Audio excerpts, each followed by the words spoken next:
এই ঘরের মেঝে আমাদের নবী করিম সাল্লাম জন্মগ্রহণ করেছিলেন। এই ঘরের মেঝে আমাদের নবী করিম সাল্লাম জন্মগ্রহণ।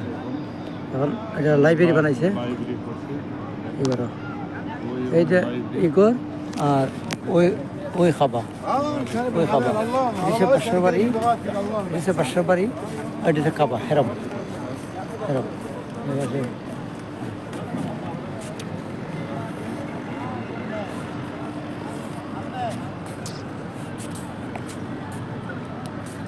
এই ঘরে জন্মগ্রহণ।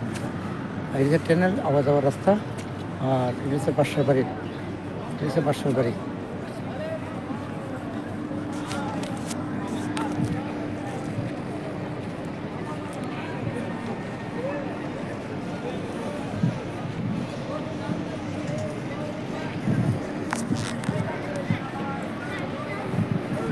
হুম।